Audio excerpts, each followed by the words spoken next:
तुम्हाला माहिती आहे का की भारतानं काल T20 वर्ल्ड कपचा सामना बॅक टू बॅक जिंकलाच, मात्र भारताने असे काही रेकॉर्ड्स बनवले किंवा असे काही रेकॉर्ड्स मोडले की जे कदाचित येणाऱ्या काळामध्ये बऱ्याच संघांना मोडायला जमणार नाहीत किंवा झेपणार नाहीत. मग असे कुठले ते 5 रेकॉर्ड आहेत की जे भारतानं काल अगदी अभिमानानं मोडले आणि ते समजून घ्यायचा आजचा या व्हिडिओमध्ये प्रयत्न करूयात. नमस्कार, मी अक्षय आणि तुम्हा सगळ्यांचं स्वागत करतोय आपल्या हक्काच्या शब्दवेडे चॅनलवरती.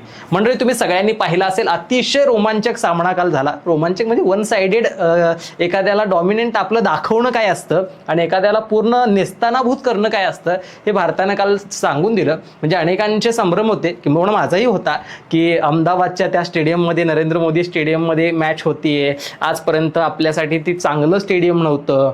तिथं त्यातल्या त्यात न्यूझीलंड किवीज बरोबर आपण आजपर्यंत नॉकआउट सामने असतील किंवा IPL T20 वर्ल्ड कपचे सामने असतील म्हणावे तितके चांगले आपण खेळलेलो नव्हतो, बऱ्याचदा हरलेलो होतो. त्यामुळे सगळी समीकरणं आपल्या विरोधात जात होते. मात्र असं असताना सुद्धा सूर्यकुमार यादवच्या नेतृत्वाखालची आत्ताची टीम इंडिया काय डेडिकेशननं खेळू शकते, काय स्पिरिटनं खेळू शकते हे कालच्या सामन्यामध्ये आपण सगळ्यांनीच पाहिलं. मात्र त्यात मोडलेले रेकॉर्ड हे खरंच अभिमानास्पद होते. एकंदर सामन्याचा जर रिव्ह्यू बघायचा झाला तर साधारण आपण 250+ धावा खेळल्या, 255च्या आसपास, 256च्या आसपास धावांचा डोंगर.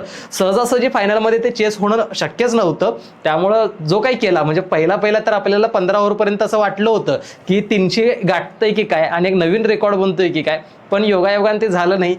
एकाच ओव्हरमध्ये पडलेल्या आपल्या 3 विकेट, त्या ओव्हरमध्ये गेलेली 1 रन आणि लगेच लागोपाठच्या ओव्हरमध्ये आलेल्या फक्त 7-8 रन, त्यामुळे जर असं दबलं. नाहीतर असे अजून काही रेकॉर्ड मोडले असते की जे आपण विचार सुद्धा करू शकलो नसतो. पण आता मोडलेले ते 5 रेकॉर्ड महत्त्वाचे कुठले आहेत हे समजून घेऊयात.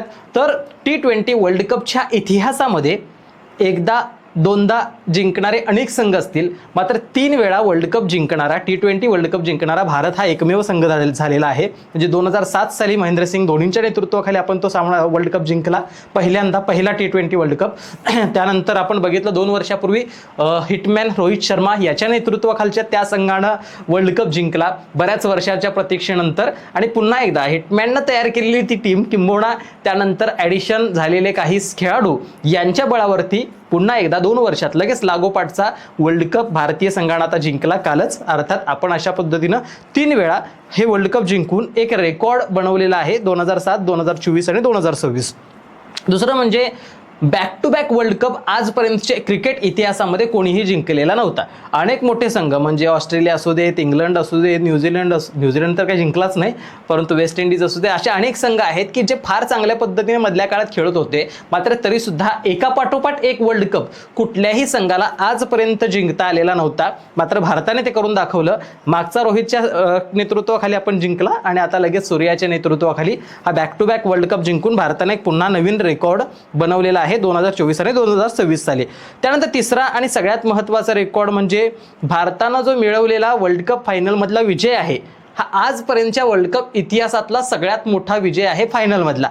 म्हणजे एका सामन्यामध्ये फायनलमध्ये 96 धावांनी न्यूझीलंडला परास्त करणं म्हणजे वन साइडेड विजय काय असतो तो दाखवून देण्याचं काम केलं. आणि इतक्या मोठ्या धावसंख्येनं मिळवलेला हा विजय हा सुद्धा आपल्यासाठी एक रेकॉर्ड ब्रेक विजय ठरलेला आहे. सगळ्यात मोठ्या धावसंख्येच्या फरकानं आपण जिंकलेलो आहे. आणि मगाशी जसं आपण चर्चा केली तसा तो 4था रेकॉर्ड आपण बनवला, तो म्हणजे वर्ल्ड कप फायनलमध्ये, T20 वर्ल्ड कप फायनलमध्ये 255 धावा बनवणारा, असा प्रचंड स्कोर करणारा फायनलमध्ये भारत हा एकमेव संघ झाला की ज्यानं आजपर्यंतच्या क्रिकेट इतिहासामध्ये T20च्या फायनलमध्ये इतका मोठा स्कोर बनवलेला आहे.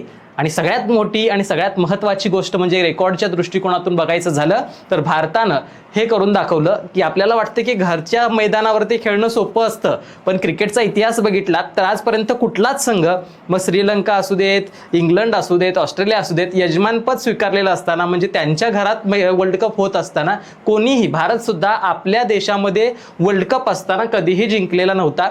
परंतु आजपर्यंतचा सगळ्या देशांचा इतिहास मोडून काढत भारतानं पहिल्यांदा आपल्या भूमीवरती सुद्धा आम्हाला जिंकता येऊ शकतं हे दाखवून दिलं. आणि घरच्या मैदानावरती वर्ल्ड कप जिंकण्याचा रेकॉर्ड हा सुद्धा भारतानं या सामन्याच्या माध्यमातून बनवला. असे अनेक रेकॉर्ड्स रेकॉर्ड्स मोडण्यासाठीच बनतात, परंतु मला असं वाटतं की घरच्या मैदानावरती वर्ल्ड कप पहिल्यांदा जिंकण्याचा रेकॉर्ड हा तर काय भारताच्याच नावावर लागला, त्यामुळे तो कोणी मोडू शकत नाही.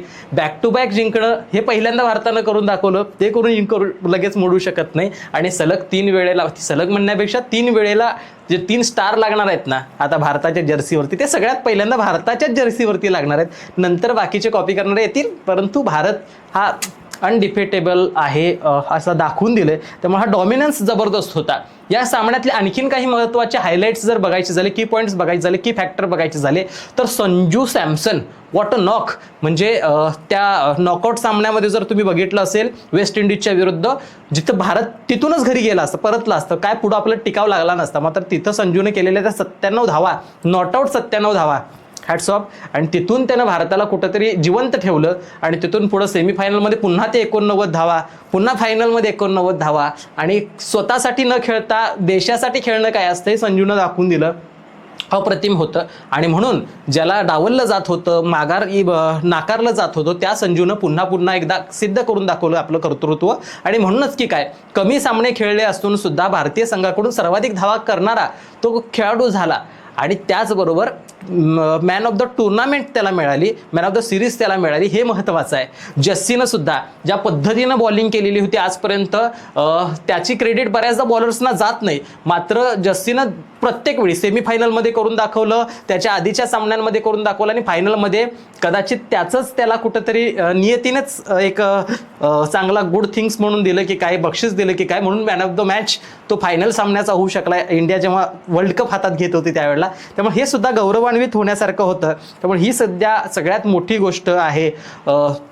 आपण सेमीफायनलमध्ये पण रेकॉर्ड केले, जसं की इंग्लंड विरुद्ध आपण जो धावसंख्या 253 धावांची उभी केली, ती सुद्धा अप्रतिम आणि सगळ्यात मोठी होती. आणि ह्या सामन्यामध्ये जर आपण बघितलं तर त्या सामन्यामध्ये साधारणपणे 499 धावा दोन्ही संघांनी मिळून केल्या, हे सुद्धा आजपर्यंतचा सगळ्यात मोठा धावसंख्येचा रेकॉर्ड होता. असे अनेक रेकॉर्ड्स हे या सगळ्या वर्ल्ड कपमध्ये आपल्याला बघायला मिळाले. एकंदर शिवम दुबेची कालची बॅटिंग असू द्यात, किंवा मग स्वतः सूर्यानं केलेली एकदम कॅप्टन्सी म्हणू शकतो. बॅटिंग का पहिल्या बॉलला आउट झाला, परंतु सुरुवातीला आल्यापासून जर आपण बघितलं तर ज्या पद्धतीनं अभिषेक खेळत नव्हता, त्याला बॅक करणं हे टीमनं जे काही केलं, त्यामुळे स्फोटक अभिषेक 18 बॉलमध्ये 50 करणारा आपल्याला दिसला. संजू हॅट्स ऑफ, जबरदस्तच खेळला पुन्हा एकदा. मात्र कौतुक करावं ते पुन्हा एकदा ईशान किशनचं, की ज्याला संघातून कुठेतरी बाजूला ठेवलेलं होतं, पुन्हा एकदा सिलेक्टर्सनी त्याला संघात आणलं. त्याचा परफॉर्मन्स जो स्थानिक सामन्यांमध्ये केला त्यानं अप्रतिम होता, डोमेस्टिकमध्ये चांगल्या पद्धतीने खेळला, आणि म्हणून त्याला संधी मिळाली. आणि संधीचं सोनं हे तितक्याच ताकदीनं ईशाननं सुद्धा करून दाखवलं. दुबेनं सुद्धा कशा पद्धतीची ताकद असते त्याच्याकडे ती पुन्हा एकदा दाखवली शेवटच्या ओव्हरमध्ये. आणि म्हणूनच हा धावांचा डोंगर उभा होऊ शकला. आणि बॉलर्सनी त्यांची कामगिरी तर निश्चितच चांगली केली. मग त्याच्यामध्ये हार्दिकचं नाव घेऊ शकतोय आपण, किंवा बुमराह असू द्यात, अर्शदीप असू द्यात, किंवा अक्षरची ज्या पद्धतीची बॉलिंग काल होती, जबरदस्त मजा आली. एकंदर भारत जिंकल्यानंतर तुम्हाला नेमकं कसं वाटतंय? कालचा सामना तुम्ही सुद्धा सगळ्यांनी पाहिला का, आणि कसा होता अनुभव? तुम्हाला नेमकं काय आवडलं? कोणाची बॅटिंग व कोणाची बॉलिंग सगळ्यात जास्त आवडली? कमेंटमध्ये लिहायला विसरू नका. आणि पाहत रहा शब्दवेडे. धन्यवाद.